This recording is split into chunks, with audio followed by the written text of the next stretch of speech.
આજ રોજ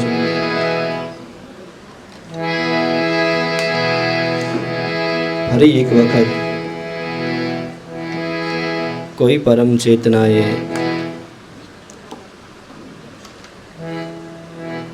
આપણને કોઈના કોઈ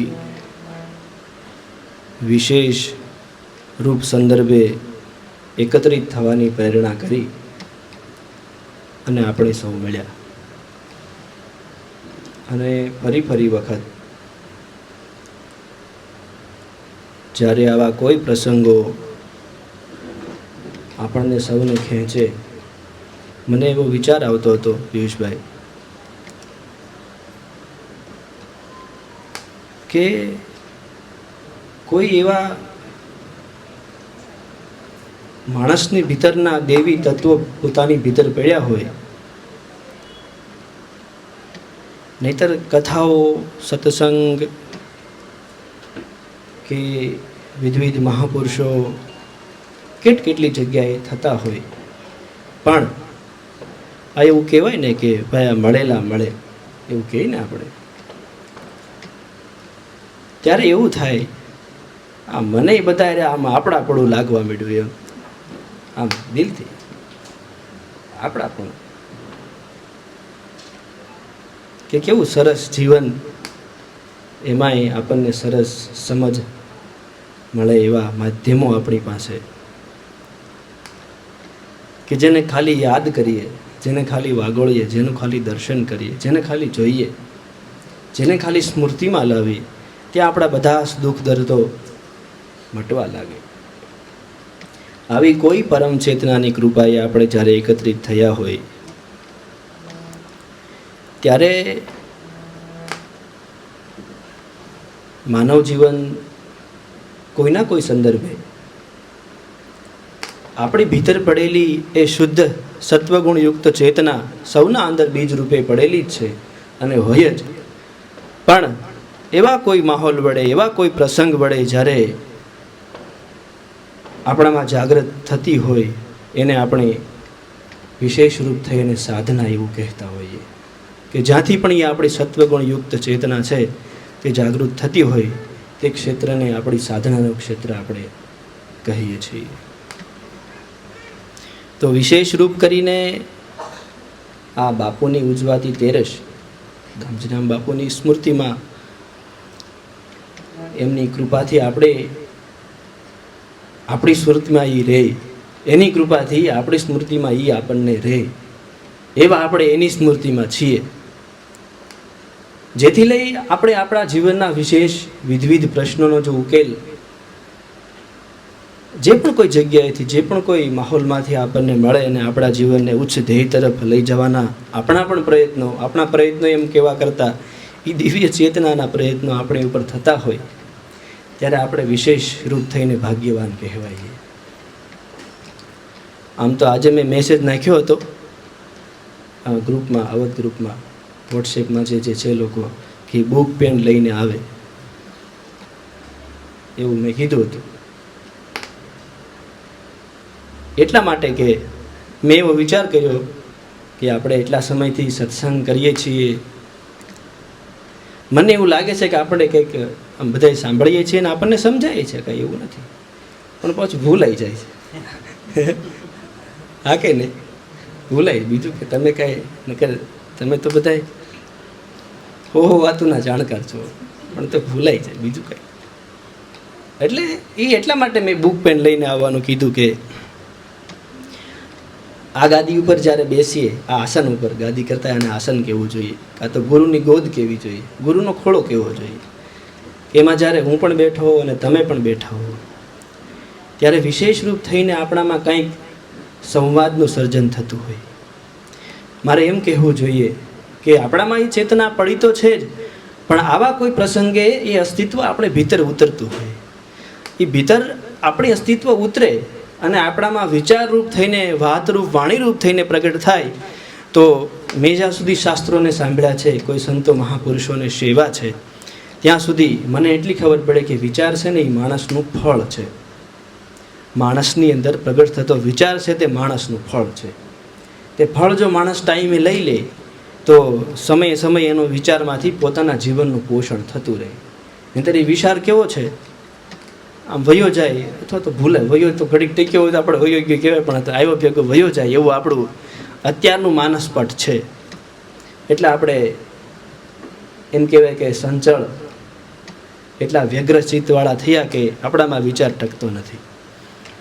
તો બુકને પેન લઈને મેં એટલા માટે આવવાનું કીધું હતું કે આવી ચેતના જ્યારે આપણામાં આવિર્ભાવ પામતી હોય ત્યારે આ સત્સંગની અંદર કહેવાયેલી વાતો, એમાં ગહનતમ તો 3-4 કે 2-3 સૂત્રો ઉપર જ આપણે વાત, કારણ કે કલાક 1.5 કલાક આપણે વાત કરવાની હોય તો કેટલીક વાત થાય. 1-2-3 સૂત્રો સાથે ખાલી કેવળ આપણે વાત કરી શકીએ. તો એ સૂત્રોને આપણે લખી લઈએ, એની તારીખ લખી લઈએ, અને બીજું એના ઉદાહરણ રૂપે નાના 2 દ્રષ્ટાંત લખી લઈએ, જેથી લઈ આ સત્સંગમાંથી આપણને એટલું સમજવા મળ્યું એવું આપણને જ્યારે ત્યારે પણ એ બુક ખોલીએ ત્યારે થોડુંક આપણને એમાંથી આપણી ચેતનાનું ભાન થાય કે આમાં આવું પણ આપણા જીવનમાં આપણે સમજ્યા છીએ. જે ખૂણામાં, બધાના ખૂણામાં પડ્યું જ હોય, પણ આ ખૂણામાં પડ્યું એને આપણે ધર્મ નથી કહેતા, આચરણમાં હોય એને આપણે ધર્મ કહીએ છીએ. એટલે એ સત્સંગમાં પ્રવેશ કરીએ. અન્યની અયોગ્યતાથી અપ્રભાવિત રહેવું એ જ મારી યોગ્યતા છે. લખી નાખજો. અન્યની અયોગ્યતાથી અપ્રભાવિત રહેવું એ જ મારી યોગ્યતા છે. અન્યની અયોગ્યતાના રૂપો બહુ બધા હોઈ શકે, એને થોડા આજે સમજવાના પ્રયત્નો કરીએ. અને આની પરીક્ષા લેવા આવ્યો પછી. હા, આપણે કોમ્પ્યુટરમાં ડિઝાઇન શીખવા જઈએ અને એ કોર્સમાં પૈસા ભર્યા હોય ને તો માણસ તરત લેશન કરે. હો, હા કે નહીં? હે, ઘણા જીમમાં વરદીના પૈસા ભરી દે કે આળા થાય તો એટલે પૈસા બી કે જીમમાં જવાય એવું હોય કે નહીં ડીએસ? હે, પછી જવાય નહીં, એ વાત અલગ છે, પણ આ તો વાત છે. અન્યની અયોગ્યતાથી અપ્રભાવિત રહેવું એ જ મારી યોગ્યતા છે. બીજું સૂત્ર લખી નાખીએ. મારા સ્વયંના અજ્ઞાનની સમીક્ષા, મારા સ્વયંના અજ્ઞાનની સમીક્ષા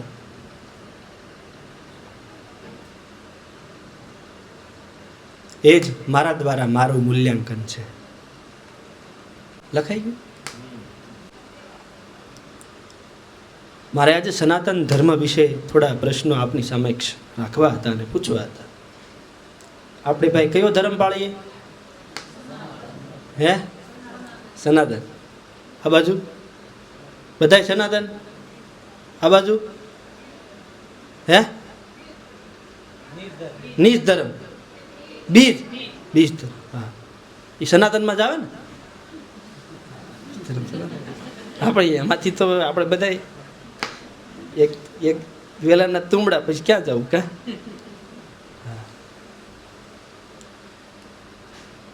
આપણે સનાતન ધર્મ પાળી. લખી નાખજો, આપણે સનાતન ધર્મ પાળીએ છીએ, બરાબર ને? એટલે આપણને નજીક જાય એમ, બીજું કાંઈ આપણું ધ્યાન દોરાવવું જોઈએ, બીજું શું હોય ને આમાં. બાકી આપણે ના પડી તો સનાતનની સી પાસે જવું ક્યાં? બીજું તમે છે નહીં તો ક્યાં જઈએ એમ. સનાતન અને ધર્મ એવા મારે 2 અક્ષર જુદા પાડવા છે તમારી સાથે બેસીને. સનાતન અને ધર્મ. એ પહેલાં મારે પ્રશ્ન એ પૂછવા છે કે સનાતન ધર્મનું લક્ષણ શું? એટલે કે આપણે એવું શું પાળતા હોઈએ તો આપણે સનાતની છીએ એવું કહી શકીએ?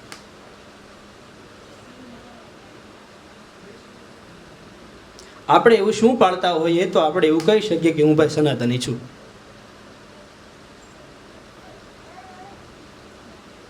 કે ગામ વાત કરે ને આપણે વાતમાં હળી ગયા છે? હે,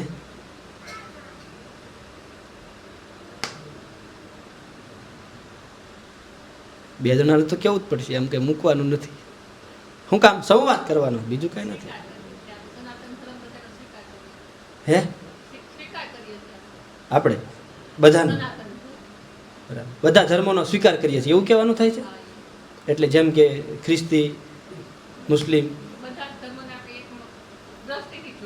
બધા ધર્મોને આપણે એક દ્રષ્ટિથી જોવાનો પ્રયત્ન કરીએ છીએ, એટલે આપણે સનાતની છીએ. સરસ. બીજું કોઈ?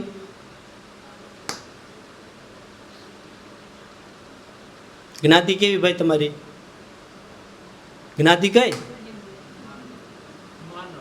જ્ઞાતિમાં નો આવે, માનવ એટલે બધા આગળ જાઓ. જ્ઞાતિ કઈ? હે હિન્દુ જ્ઞાતિમાં નો આવે. પટેલ, હા, એ જ્ઞાતિમાં આવે એમ. તમે?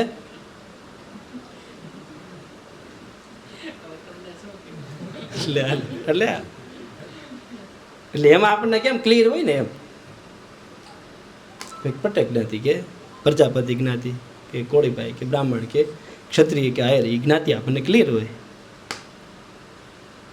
પુરુષ ને સ્ત્રીનો આપણને ભાન હોય કે ન હોય? હોય. શું કામ હોય? તો કે આપણને એનું સ્પષ્ટ ખબર હોય કે એનું રૂપ આવું હોય, આનું રૂપ આવું હોય. ઉંમરનું આપણને ભાન હોય કે ન હોય?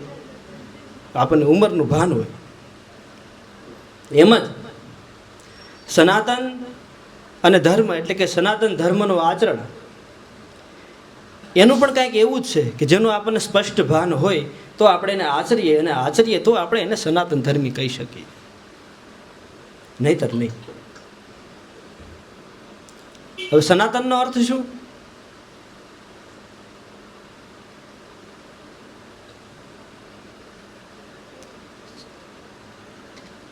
હું એમ કહું રોટલો એટલે આપણે રોટલો સમજાય ને. હું એમ કહું પાણી એટલે આપણને પાણી સમજાય. હું કહું બદામ એટલે આપણને બદામ સમજાય. હું એમ કહું થાંભલો એટલે આપણને થાંભલો સમજાય. માઇક્રોફોન સમજાય. સનાતન એટલે શું? સનાતન નામનું એક વર્ડ છે, એટલે કે એની એ વાસ્તવિકતા ધરાવે છે, એ અસ્તિત્વ ધરાવે છે. અને આપણા શાસ્ત્રોમાં તો કેટલી સનાતન સનાતન સનાતન એવી વ્યાખ્યાઓ આવી. તો સનાતન જે તમને વ્યાખ્યા લાગતી હોય, સનાતન એટલે શું? હે સતત. હા, એક જવાબ આવ્યો, સતત. જે સતત હોય એ સનાતન, હંમેશા હોય. કોણ બોલ? હંમેશા. હા. બીજું? સત્ય હોય એ સનાતન. સત્યની વ્યાખ્યા આપણે એમ કરીએ કે જે ત્રણેય કાળથી અબાધિત હોય, કે જેનું સ્વરૂપ કોઈ બદલાવી ન શકે, જે ભૂતકાળમાં, આદિમાં, મધ્યમાં કે આપણા ન હોવા પછી પણ જેનું સ્વરૂપ બદલે નહીં, એને આપણે સત્ય કહીએ. અને સત્ય છે એ સનાતન છે. બીજું? જેનામાં ગુણ જોવાની દ્રષ્ટિ હોય, કોઈ પણ ધર્મનો હોય, એ સનાતની. હા, એ સનાતની, સનાતન ધર્મી કહેવાય એને અત્યારે સનાતનની વ્યાખ્યા. હા, એ આપણે ધર્મના આચરણના વિભાગમાં આવશે, ગુણ જોવાની દ્રષ્ટિ. કહેશે કોઈ બીજું? શાશ્વત. કોણ બોલ્યું? જીમીને નથી પૂછતો ને, તો દર્શક છે અમારા, જાગૃત માણસ છે, સમજે? એવું જ છે ને ધ્રુવી? હે, મારો શેલો હું ન ઓળખતો.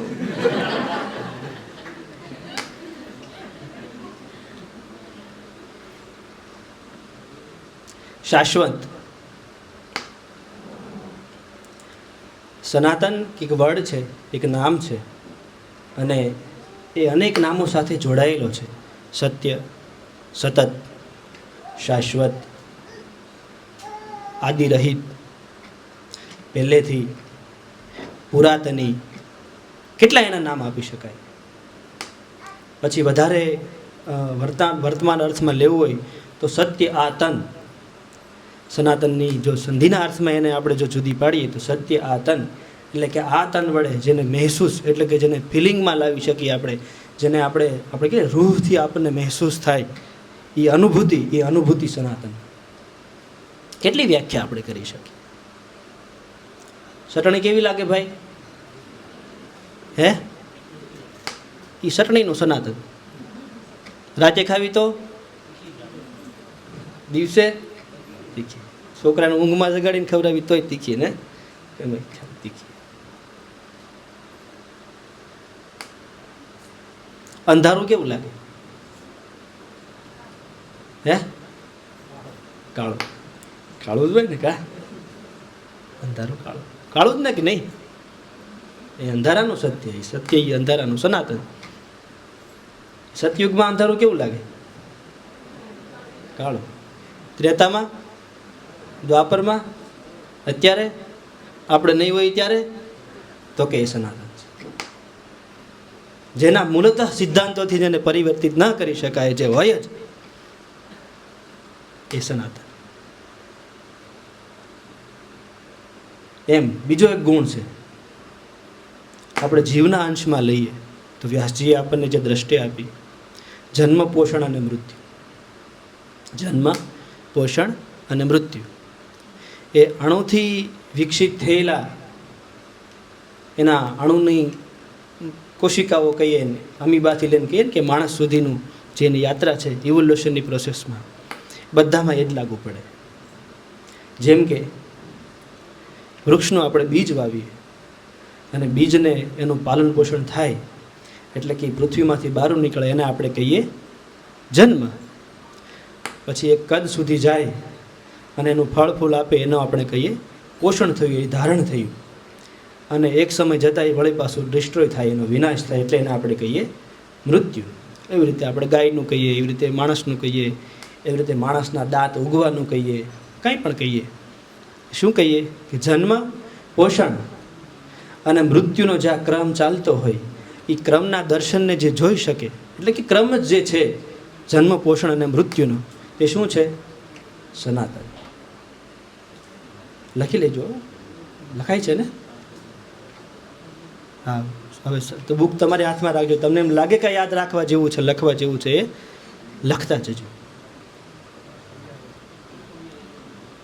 પાછું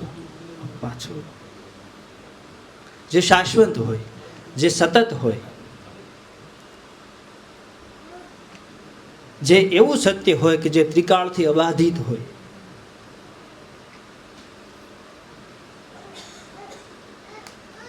ઉદાહરણમાં ચટણી ક્યારે કેવી લાગે એમ લખી નાખો, એટલે એ સત્યનું આપણને સ્વરૂપ મળી જાય. ઉદાહરણ શું તો કે આ એમ. અમેરિકામાં ચટણી કેવી લાગે? તીખી જ લાગે ને. ચંદ્ર ઉપર જઈને ખાઈએ તો તીખી જ લાગે. તો કે ચટણીનું સનાતન છે, સત્ય છે, સત્ય છે એ સનાતન છે.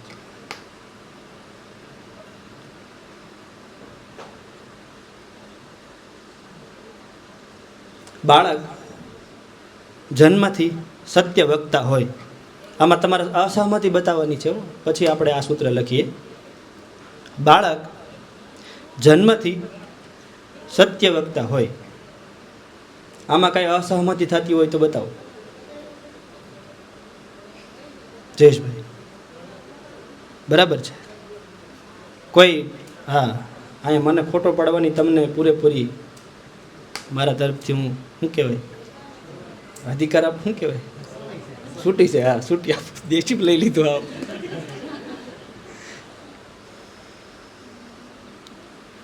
બાળક જન્મથી સત્ય વક્તા હોય. હે?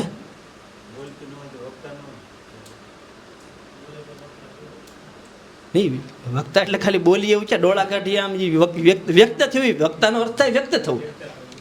વક્તા એટલે બોલવું જેવું નહીં. વક્તાનો અર્થ થાય વ્યક્ત થવું. પછી એના રૂપો અલગ અલગ હોય. આંખના રૂપમાં થવું, પછી આંખે ન સીધો હાથ હાલે તો એ રૂપમાં વ્યક્ત થયું એમ. પછી બાવણું ભટકાડીને વયું જવું, એ અર્થમાં એ વક્તા છો. શેનો? એ સમયની સ્થિતિનો વક્તા છો. થાય છે કે અસહમતિ છે? હે? આપણે શીખવાડ્યું નહીં ક્યાં સુધી. એમાંય સત્યના રૂપો અલગ અલગ છે. સત્યના સ્વરૂપને આપણે કંઈક સમજી ન શકીએ અને આપણે એમ કે કાકી હોય ત્યાં આવું ન બોલે બેટા. એટલે બાળક પહેલી વાર તો સાચું જ કહી દે, અને પછી કાકી જાય પછી પૂછે પપ્પા કાકી હોય તે શું વાંધો કે એ તને ખબર ન પડે. અને પછી કાકી ન હોય તો એવું ન બોલે, અને પછી જેણે શીખવાડ્યું હોય એ તઈ હોય એ તઈ એવું ન બોલે કે પછી સીધો પપ્પા ઉપર કે મમ્મી ઉપર અજમાઈશ કરે. પણ જન્મથી સત્ય વક્તા હોય. બરાબર કે? બીજું, બાળક જન્મથી જિજ્ઞાસુ હોય. જિજ્ઞાસુ હોય લખનાર લખી લેજો.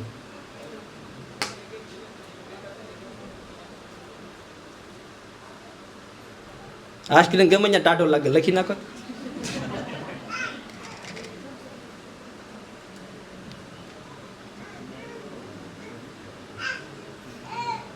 આપણે સનાતનના રૂપ સમજીએ, આપણને એમ થાય કેવું આમાં આની મજા તો જો સમજવાની. જન્મથી જિજ્ઞાસુ હોય, સત્ય વક્તા હોય, ન્યાયની આશુ.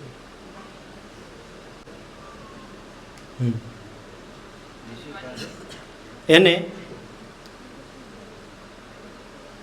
વિશ્વ પાસે, સમાજ પાસે કે જગત પાસે ન્યાયની આશ હોય, ન્યાય મળે એવી આશ હોય. પછી વાતનો વિચારનું કે વર્તનમાં કોઈ પણ જગ્યાએ આ સૂત્રો સનાતનીઓને લાગુ પડે કે ખ્રિસ્તીઓને લાગુ પડે? હે? બધાને? બધાને. મુસલમાનને? હે? જન્મથી બાળક હોય તો આઈસ્ક્રીમ તો મને કેમ દેખાવામાં ફેર પડ્યું?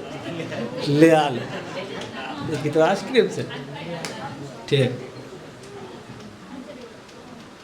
તો એ મારું અસત્ય તો ભાઈ સત્ય તો અસત્ય, અસત્ય વળી અસત્ય ત્રણેય કાળમાં અસત્ય જ હોય. એ પણ લખી નાખવા જેવું. એ સનાતન જ છે એમ કે અસત્ય અસત્ય જ હોય. એને ગમે એવો માણસ વ્યક્ત કરવાનો પ્રયત્ન કરે, ગમે એટલું ઠેરાવવાનો પ્રયત્ન કરે, પણ અસત્ય પોતાના સ્વરૂપમાં અસત્ય જ હોય. એ સનાતન છે.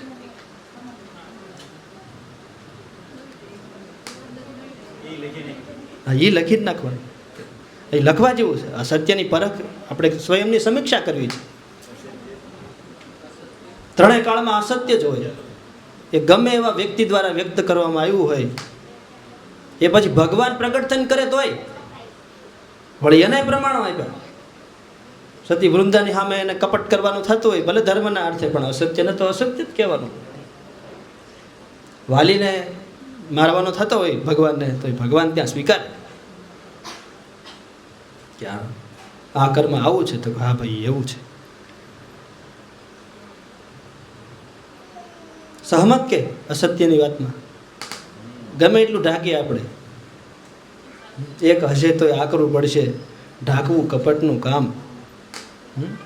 એક હશે તો આકરું પડશે, ઢાંકવું કપટનું કામ. અને એને ઢાંકવા માટે લાખો બીજા તારે લડવા પડશે, કંઈક સળતણા સંગ્રામ. કવિ કાગની લગભગ. એક હશે તો આકરું પડશે, ઢાંકવું કપટનું કામ. આપણા દ્વારા કપટયુક્ત કર્મ થયું હોય ને ઢાંકવાનું, એક ઢાંકવાનું થતું હોય તો અઘરું પડે, આકરું પડે. એમ કેમ ઢાંકવું? આમથી ખેવો તો આમ શેડો નીકળી જાય, આમથી ખેવો તો આમ શેડો નીકળી જાય. કોકને તો ખબર પડી જાય. અને એની પીડા, એનું દુઃખ, એનું દર્દ. અને એને ઢાંકવા માટે લાખો બીજા તારે લડવા પડશે, સળતણા સંગ્રામ. માટે ભાઈ તું છોડ કપટના કામ.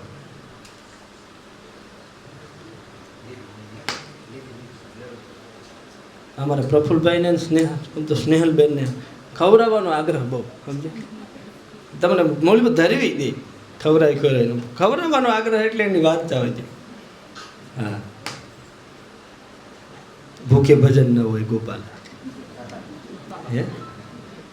અને મન સંગાતો કાંતરોટમાં ગંગા. એમ આપણું પેટ ભરાયેલું હોય તો મન મોજ કરે. એટલે કે બાળકનું આપણે સ્વરૂપ સમજે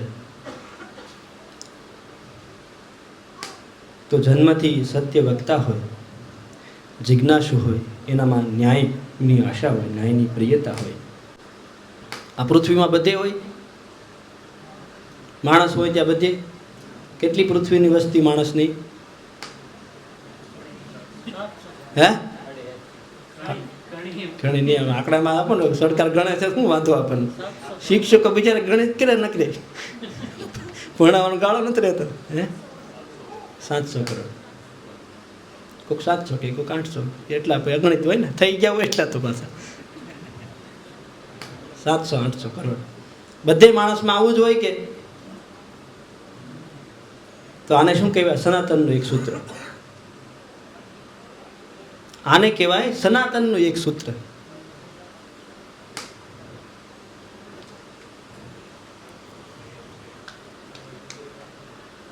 આપણી ઇન્દ્રિયો છે, આંખ, કાન, નાક, ત્વચા અને જીભ. આપણી જ્ઞાન ઇન્દ્રિયો, આંખ, કાન, નાક, ત્વચા અને જીભ. એની તન્માત્રા એવી હોય, કાનની તન્માત્રા શ્રવણ, આંખની તન્માત્રા દર્શન, નાકની તન્માત્રા ગંધ, ચામડીની તન્માત્રા સ્પર્શ, આંખ, કાન, નાક, જીભ. ચંદ્રિકામાં તો બતાવવાનું. જીભની તન્માત્રા રસ એટલે કે સ્વાદ. આ ભારતમાં આવું હોય કે? હે 800 લખી નાખવાનું. 5 ઇન્દ્રિયો અને એની તન્માત્રાઓ, આંખ, કાન, નાક, જીભ અને ચામડી.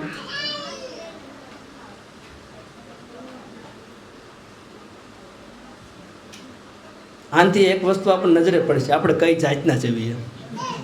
હા શું સનાતનનો આપણે જેથી મૂળ અર્થ સમજી જઈએ તેથી આપણને સમજાય કે આ તો આપણે એક જ જાતના છીએ. કે 5 ઇન્દ્રિયો, આંખ, કાન, નાક, જીભ અને ત્વચા, અને એની 5 તન્માત્રાઓ હોય, અક્ષર, સ્પર્શ, રૂપ, રસ અને ગંધ. એમ કહીએ ને, નાદ, સ્પર્શ, રૂપ, રસ અને ગંધ. આ મનુષ્ય શરીર જેને મળ્યું હોય એ બધામાં સેમ હોય. હા, એક આ જે સૂત્ર બને ને એ સનાતની સૂત્ર આપણે એને કહેવા જોઈએ, કે જ્યાં માણસ હોય ને ત્યાં લાગુ પડે. અને ત્રિકાળથી અબાધિત હોય, 3 કાળથી અબાધિત હોય, એટલે કે ભૂતકાળમાં એ સૂત્રને ખોટું પાડી ન શકાયું હોય, અત્યારે પણ એને ખોટું ન પાડી શકાય, અને ભવિષ્યમાં પણ એને ખોટું પાડી ન શકાય. કદાચ માનવજાતનો સંહાર થઈ જાય અને વળી પાછી ઇવોલ્યુશનની પ્રોસેસ થતાં કરોડો વર્ષે પાછો માણસ આવે તો સૂત્ર તો આ જ લાગુ પડે. એને સનાતની સૂત્ર કહેવાય. હે શું? હા, પશુ પક્ષીમાં 5 ઇન્દ્રિયો અને 5 એની તન્માત્રા, એ તો ચોખ્ખું જ હોય. હાલો ને, આવી ભેંસનો સ્વાદ તો ભેંસને આવે જ છે, એ તો પાકું જ છે. નીણ ખાય છે, કોબી નથી, એ સૂત્ર હવે બેસી જાય. હા, કે આપણને કોબીના સ્વાદની અને મંચુરિયમના સ્વાદની ખબર છે, તો આપણે કયું પસંદ કરીએ છીએ? મંચુરિયમ. ભેંસની સામે એકમાં આપણે મંચુરિયમ મૂક્યું હોય ને એકમાં કોબી મૂક્યું હોય તો ભેંસ શું ખાય? કોબી ખાય. કેમ? તો કે એને સ્વાદનું સ્પષ્ટ ભાન છે, એટલે રસનો ગુણ એનામાં પણ છે. એ તો પાકું. એટલે કે 5 ઇન્દ્રિયો, એટલે આપણે આમાં શું છે, ખાલી મનુષ્યને માપવાના છે. પછી જ્યારે પશુની સાથે તાદાત્મ્ય આપણે સાધવાનું થશે ત્યારે આપણે એનો દાખલો લઈશું. અત્યારે ભેંસને સનાતન પાળવાનું ભાઈ? કેમ નહીં પાળવાનો? હે? હા, એ પહેલેથી સનાતન જ છે, એમ વાત છે. આપણે એ મંચુરિયમ ખાતી હોય તો કયો, એ ખોટું બોલતી હોય તો કયો. એને પોતાનું પારી કેવું કઈ ખરું? એ તો આમાં ખાતી ને બોલ પણ શેઠે ખડ સારું લાગે તો ન્યા જાય. એને મનમાં જગ્યાએ રંજ ન થાય, એને તો સબ ભૂમિ રામ કી હે. એટલે એ પહેલાથી સનાતની છે. કેવું મજાનું હે નીકળે આપણને. જયેશભાઈ સરસ લાવ્યા, પહેલાથી સનાતની છે. એટલે કે 5 ઇન્દ્રિયો અને એની 5 તન્માત્રાઓ જ્યાં મનુષ્ય રૂપ હોય ત્યાં એને સરખા રૂપમાં લાગુ પડે, તે સનાતની છે, સનાતની સત્ય છે. આપણને અણગમતી ઘટનામાં આપણું મન, બુદ્ધિ અને ચિત્ત, બન, વૃત્તિ અને ચિત્ત કેવો અનુભવ કરે? દુઃખનો. લખવા હાલો. અણગમતી ઘટનામાં આપણું ચિત્ત, મન, વૃત્તિ અને ચિત્ત. આપણને અણગમતી ઘટનામાં મન, વૃત્તિ અને ચિત્ત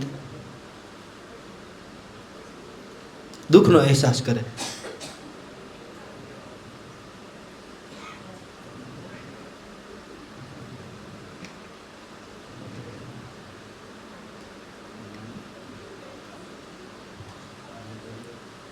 આમાં કોઈની અસહમતિ થતી હોય તો?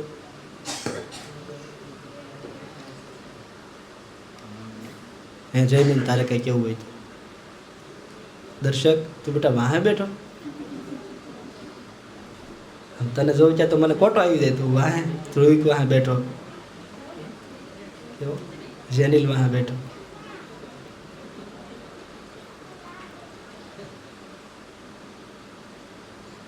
લખાય શું કીધું? હા, અણગમતી ઘટનામાં માણસનું મન, વૃત્તિ અને ચિત્ત દુઃખનો અનુભવ કરે. એ કયો ધર્મ પાળતા હોય તો એવું કરે? હે, કોઈ પણ ધર્મ પાળતા તો માનુષને માટે સેમ 800 800 700 કરોડમાં ને તો લખી નાખો, સનાતની સૂત્ર છે. તમે આજ્ઞા પાલન ન કર્યું, મારી બુક ન લાવ્યા, હે કોણ બોલ્યું?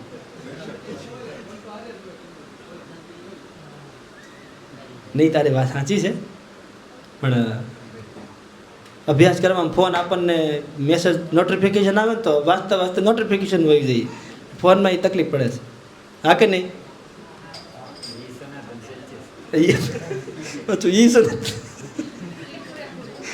લે, જો તો કેટલું બળ મારે. એ સનાતન સત્ય છે. એ એટલે કે આપણે જે સંસર્ષિત, આપણને કાળો કકળાટ સાંભળવો ગમે કે મધુર સંગીત સાંભળવું ગમે? હે, મધુર સંગીત. ભારતમાં આવું, અમેરિકામાં અલગ? હે, અમેરિકામાં અલગ હોય, આફ્રિકામાં, રશિયામાં ન હોય.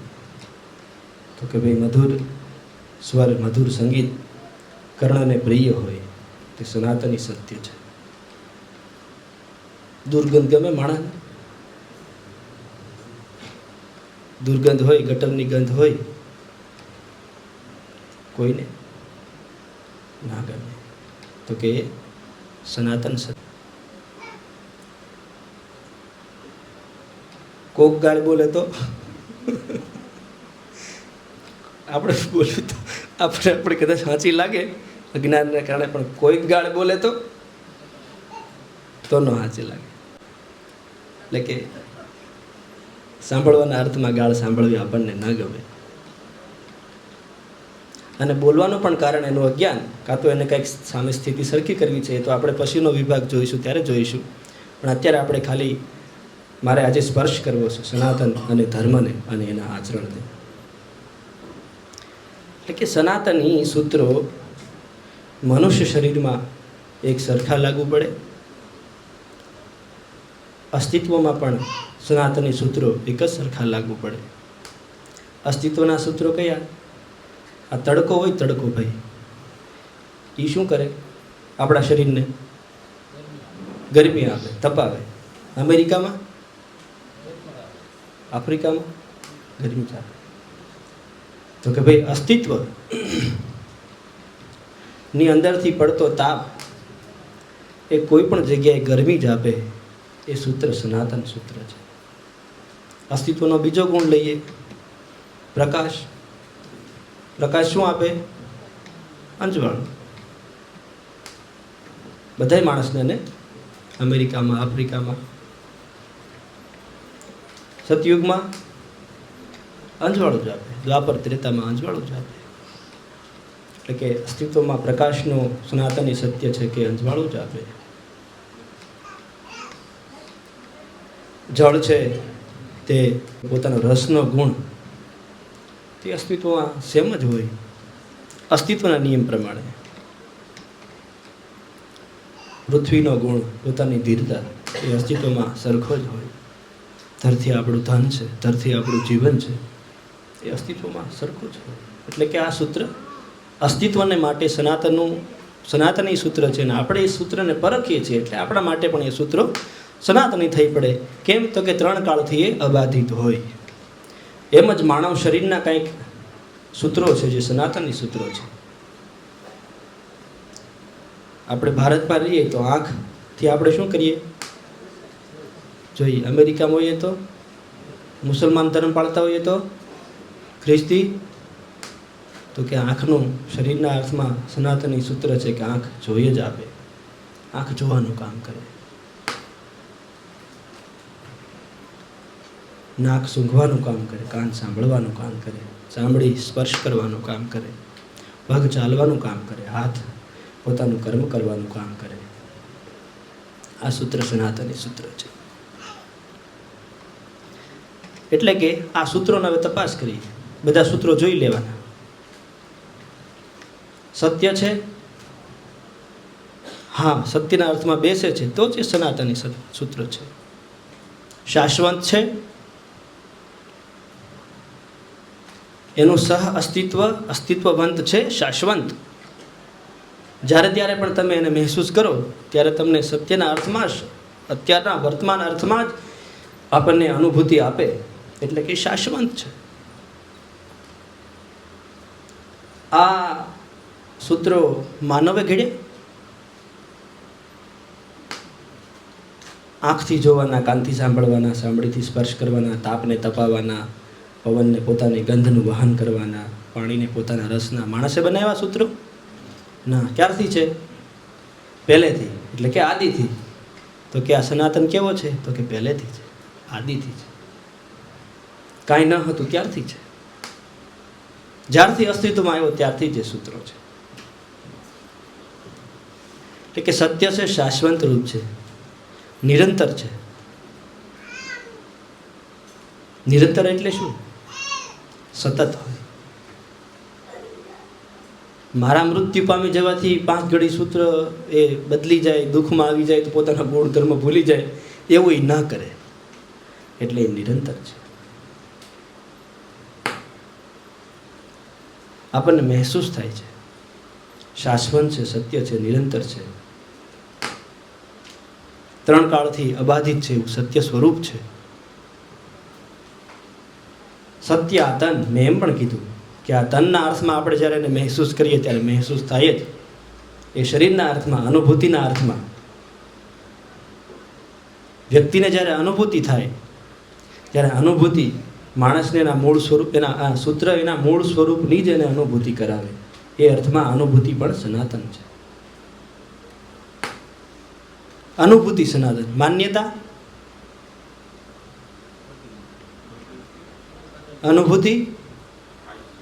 અનુભૂતિ કાયમ રહે, એટલા માટે અનુભૂતિ પણ સનાતન છે.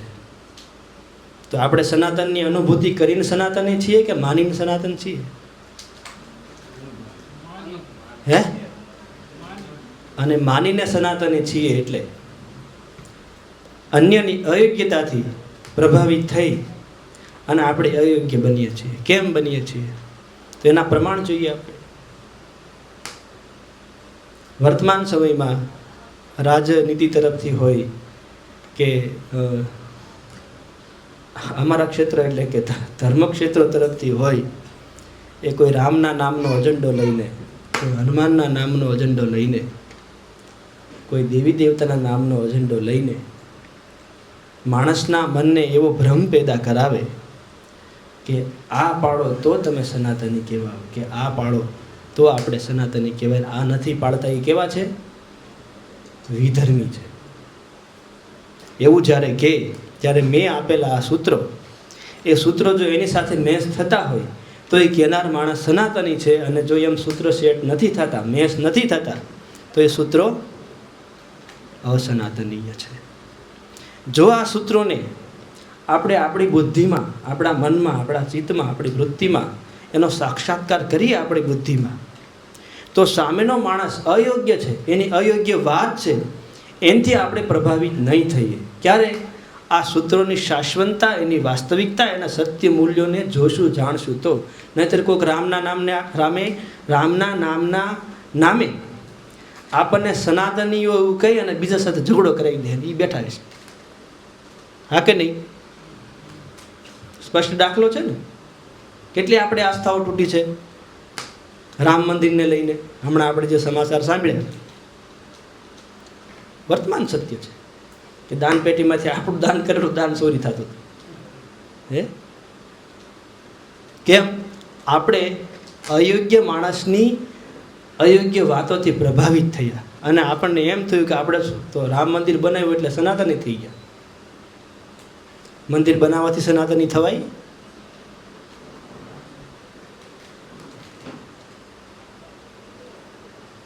સૂત્ર સેટ કરો એટલામાં શાશ્વતમાં, સત્યમાં, નિરંતરતામાં, નિત્યમાં આ મંદિર બનાવવાથી સનાતની, એને સનાતન કહેવાય એવું સૂત્ર સેટ થતું હોય તો કરો. હા, જીવનને બનાવવા માટેનું એક પાસું છે, એ અર્થમાં એ સનાતન છે.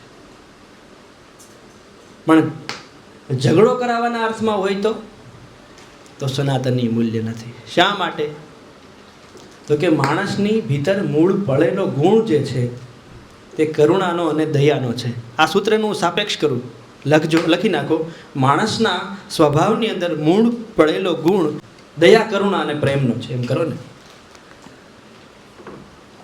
ફરીવાર બોલો. માણસના મૂળ સ્વભાવની અંદર પડેલો ગુણ દયા, પ્રેમ અને કરુણાનો છે.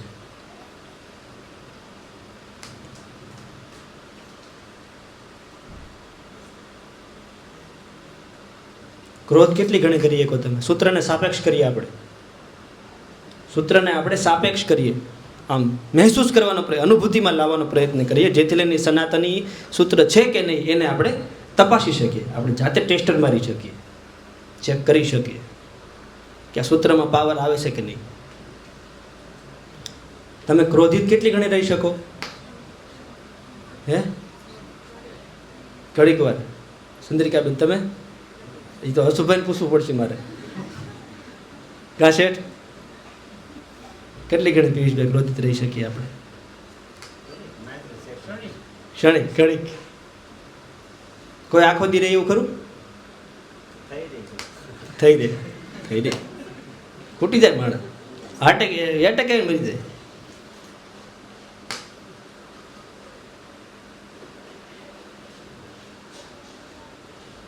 તો ક્રોધ શાશ્વત સનાતનીય ગુણ નથી.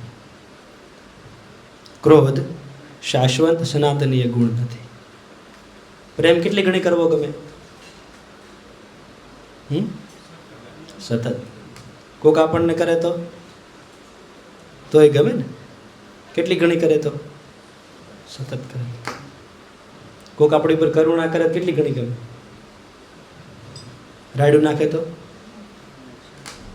રાડ્યું નાખવી એ સતતનો સનાતનીય ગુણ નથી. કરુણા ભાવ રાખે. એ કરુણા ભાવનો મને કોઈ અર્થ કહે છે? કરુણા હકીકતમાં કહેવાય કોને? એમ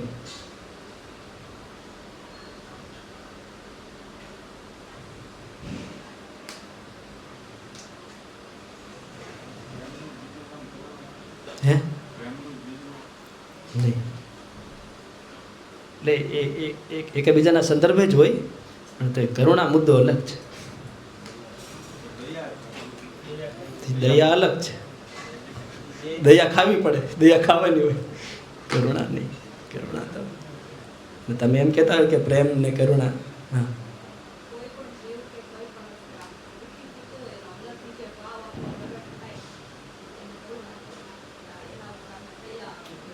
એ દયા થઈ. હજી તો એટલે નજીક છો તમે, એ દયા થઈ. નજીક હતા, મેં કીધું હમણાં ખુલશે ત્યાં તમે પાછું દયા. હે ક્યાં છે? હજી આને કોઈ ખોલ છે? બરાબર. હે હૃદય તો ઘણી વાત નીકળી છે. કરવું છે તો હજી દયા છે. મારી પાસે હજી એમ આપણને થાય કે આમ કરવું છે, આમ કરાય, તો હજી દયા છે. હે જોયું એ દયા. અને તમને જોયું અને તમે રહી ન ક્યાં, એ કરુણા. કાર્યના રૂપમાં એ દયા પરિણમિત થઈ ગઈ, એટલે કે પ્રેમ અને દયાનો સમન્વય થઈ ગયો, એ કરુણા. આપણે રામને પ્રેમ, કૃષ્ણને પ્રેમ મૂર્તિ કીધા અને રામને કરુણા મૂર્તિ કીધી. દુઃખી થઈ જાય દયા, પણ દુઃખ છે ને ખિસ્સામાં હોય બધું અપાઈ જાય, એ કરુણા. પોતા પૂરતું જેને રાખવાનું ભાન ન રહે એ કરુણ. હા હે હા ઉદારતા થોડાક અલગ સંદર્ભે હોય કે આપણી પાસે હોય અને આપણે આપીએ. ઉદારતાનો અર્થ એવો થાય કે આપણે થોડુંક મેનેજમેન્ટ કરીએ, આપણી પાસે હોય અને આપીએ, અને આપતો હોય એ માણસને આપણે કહીએ ઉદાર વ્યક્તિ છે. પણ કરુણા તો હે ન્યોશાવર થઈ જાય. થાય છે કરુણાનો અર્થ સ્પષ્ટ? એને એક ઘટના કહું. રામકૃષ્ણ પરમહંસ એને જ્યારે જ્ઞાનને, પ્રેમને, સત્યને ઉપલબ્ધ થયા અને એની સેવામાં મથુરબાબુ કરીને એમના સેવક આવ્યા, જે મંદિરમાં રાણી રાસમાણીના મંદિરમાં રામકૃષ્ણ પરમહંસ રહેતા હતા, એમના જમાઈ હતા મથુરબાબુ. એ સમયમાં એણે 9 લાખનું મંદિર એ આપણે માં કાલીનું બનાવ્યું હતું, ને એમાં રામકૃષ્ણ નોકરી પગારદાર તરીકે રહ્યા હતા. અને કરતાં કરતાં એને અધ્યાત્મની ધૂન લાગી, સાધનાની ધૂન લાગી, ધ્યાન ભજનની ધૂન લાગી, સત્સંગની ધૂન લાગી, અને એણે કંઈક સત્યનો સાક્ષાત્કાર કર્યો. અને એવી અવસ્થાનું દર્શન કરી અને મથુરબાબુ પણ એનાથી પ્રભાવિત થયા અને એને ગુરુ અને અંતે ઈશ્વર તરીકે એને જોવા લાગ્યા. પછી એક દિવસની ઘટના છે કે એ સમયમાં મથુરબાબુએ કીધું કે ચાલો પ્રભુ, હું તમને યાત્રા કરાવું રામકૃષ્ણ પરમહંસને. એટલે એણે પોતાની સરકાર પાસેથી સ્પેશિયલ ટ્રેન એટલું એનું વર્ચસ્વ હતું, ટ્રેન માંગી. ને ટ્રેન લઈ 1 મહિના સુધીની એની યાત્રા કરવાનો એવો સંકલ્પ કરી અને પોતે જે 50-100 જણાનો જે સરસામાન એટલે કે ખાવાની સામગ્રી સાથે લઈ, પૈસાની સામગ્રી સાથે લઈ અને તીર્થયાત્રાએ બધા નીકળ્યા. અને 1-2 રાજ્યને વિંધતા ટ્રેન કોઈ એવી જગ્યાએ ઊભી છે અને રામકૃષ્ણ પરમહંસ ટહેલવા માટે એટલે કે આંટો મારવા માટે નીચે ઉતરે. અને ત્યાં એણે ઘટના જોઈ કે ઘણાય ગરીબ બાળકો કપડાં અને ભૂખથી વંચિત છે, ખોરાકથી વંચિત છે, ભૂખથી તડપડે છે, એટલે કે સાધન સુવિધાઓથી જે વંચિત છે, એમનું દુઃખ જોયું. અને એનાથી રામકૃષ્ણથી રહેવાયું નહીં, રામકૃષ્ણ પરમહંસથી. એટલે એણે મથુરબાબુને એવું કીધું કે આને આપણે ખાવાનું અને કપડાં આપો એમ. એટલે મથુરબાબુએ કીધું કે ભાઈ, આપણે જોતું હોય તો આપણે અલગથી મંગાવી લઈએ અને પછી આને આપણે આપી દઈએ, નહીંતર આપણી યાત્રામાં બાધા આવશે, કે આપણી પાસે સામગ્રી ખૂટી જશે, પૈસા અને જે ખાધા ખોરાકીનો સામાન લીધો છે ખૂટી જશે. એટલે રામકૃષ્ણ પરમહંસે એવું કીધું, નહીં અત્યારે જ આવો. કે પણ અત્યારે પ્રભુ થશે તો આ બધું કેટલા માણસોને મેં સાથે લીધા છે, વિખાઈ જશે. રામકૃષ્ણ પછી કાંઈ બોલ્યા નહીં, વાંધો નહીં, તો તમે યાત્રા કરી આવો અને હું અહીં બેઠો છું, તમે બોલો સામાન મંગાવવાનો હોય આવી જાય ત્યારે હું સાથે યાત્રામાં. રામકૃષ્ણ ઉતરીને નીચે બેસી ગયા. એટલે મથુરબાબુએ ત્યાં બધે પોતાનો સરસામાન સામગ્રી હતી. આ વાત સાંભળવામાં સારી લાગે, ઘટના સમયે આપણને ફીણ આવી જાય, સાંભળવામાં સારી લાગે, પણ એવું આપણે આસણ કરવાનું થાય ને ત્યારે આપણું એક પેન્ટ કે હાથ રૂમાલ નથી છૂટતો. આપણે આ આસણ જેનામાં પ્રગટે ને એને આપણે સનાતની કહીએ છીએ. આ તો આપણે ઠીક, અત્યારે તો આપણને કોઈ હાંકી મૂકે આપણે આ સનાતનના નામે હોય કરીને બાંધવા માંડી પડીએ છીએ, પણ એમ નથી સનાતન. એટલે મથુરબાબુએ ત્યાં બધો સરસામાન આપી દીધો અને તીર્થયાત્રાએ જતી એ ટ્રેન પાછી કલકત્તા પહોંચી. આજે રામકૃષ્ણ પરમહંસના હૃદયમાં જે ફૂટી અને રામકૃષ્ણ પરમહંસના હૃદયમાં કરુણા ફૂટી અને એનું જોઈને મથુરબાબુમાં જે ફૂટી એને આપણે કરુણા કહેવાય. એ કર્યા સિવાય તમે રહી ન રહેવું હોય ઘણું આપણે રહેવાવું જોઈએ ને, માલપાથી અપાઈ જાય. એ પછી ખાલી વસ્તુના અર્થમાં નહીં, પ્રેમના અર્થમાં પણ. આખું ગામ જેને ધૃણા કરતું હોય ને પણ આપણે સનાતની હોય ને તો આપણાથી તો પ્રેમ જ અપાઈ જાય. આ આપણી નાની ક્ષણોમાં આપણે ક્ષણો ગુમાવીએ છીએ કે આપણે કોઈ પણ માણસ હોય એના વિશે થોડાક આપણે ખરાબ ડેટા સાંભળાય. ડેટા કોને? શેરીવાળાએ કે આપણા મહોલ્લાવાળાએ આપણે કે આ માણસ આવો છે, એટલે આપણે નજીકથી જોયો પણ ન હોય અને એને જાણ્યો પણ ન હોય, પણ આપણે એને એવો માની અને આપણે એની સાથે જે વ્યવહાર કરીએ ને એ અસનાતનીય વ્યવહાર છે. અને કદાચ આ તો એવો હોય, કદાચ ગામ કહે છે, મહોલ્લો કહે છે, શેરીવાળા કહે છે એવો હોય, તો એ સનાતની છે ને એ તો એની ઉપર પ્રેમથી જ વ્યવહાર કરે. આ સનાતનનું સ્વરૂપ છે. શા માટે? એને હું સાપેક્ષ કરું કે એવું શા માટે કરે. આપણા દીકરામાં ભાઈ દુર્ગુણ હોય તો એ નફરત કરીને સુધરે પ્રેમ કરીને? હે, ગમે એવો દુર્ગુણ હોય થોડીક આપણે નફરત ટ્રાય મારો, હાલો. આપણે જેને આપણો પોતાનો માનીએ છીએ એનામાં કાંઈ દુર્ગુણ આવ્યો અને એ દુર્ગુણને આપણે સુધારવો છે. નફરત કરવાની ટ્રાય કરો, થાય? ન થાય. તો કોઈ પણ દુર્ગુણ નફરતથી ન સુધરે, એ સુધરે તો અંતે પ્રેમથી જ. આ જે પ્રેમ છે ને, કે કોઈ પણ શાસ્ત્રોમાં તો એવું કીધું કે કોઈ પણ ગુણોને, એટલે કે દુર્ગુણ હોય કે સદગુણ હોય, કોઈ પણ ગુણોને, પ્રેમ એક એવો ગુણ છે જે બધા ગુણોને પોતાની ભીતર સમાવી લે છે. સૂત્ર લખી નાખવા જેવું છે. પ્રેમ એક એવો ગુણ છે જે સર્વ ગુણોને પોતાના અંદર સમાવી લે છે. અને સમાવી લે એટલે એ ગુણોને પ્રેમયુક્ત કરીને પાછું બહાર કાઢે. આ સનાતની સૂત્ર છે. ગમે એવું હોય, નફરતથી કે ધૃણાથી સીધી લીટી ઉપર ન આવે, આવે તો અંતે પ્રેમથી જ આવે. અને કાં તો મરી જાય તોય ન આવે. નફરતથી ને ધૃણાથી મરી જાય તોય ન આવે, આવે તો એક જ રસ્તેથી આવે, અને એ છે પ્રેમ. કે એનો આપણું પ્રગટ સ્વરૂપ કહીએ તો કરુણા.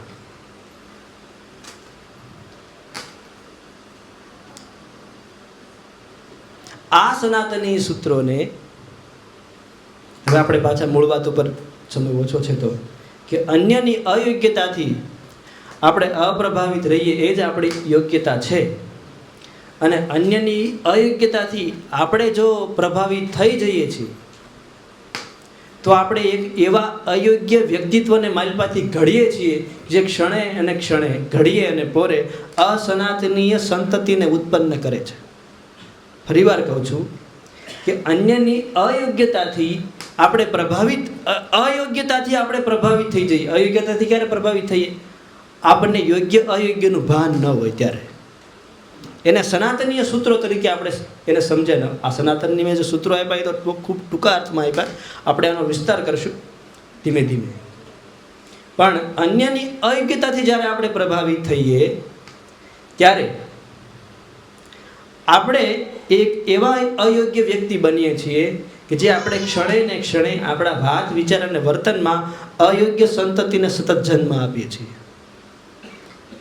આ લખવા જેવું છે. આપણે સમાજ કેવો ઈચ્છીએ છીએ ભાઈ? યોગ્ય કે અયોગ્ય? હે, યોગ્ય.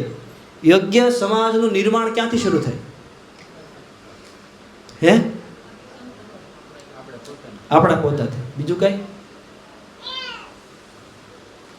યોગ્ય સમાજનું નિર્માણ આપણા સ્વયંથી. આ પણ લખવા જેવું છે.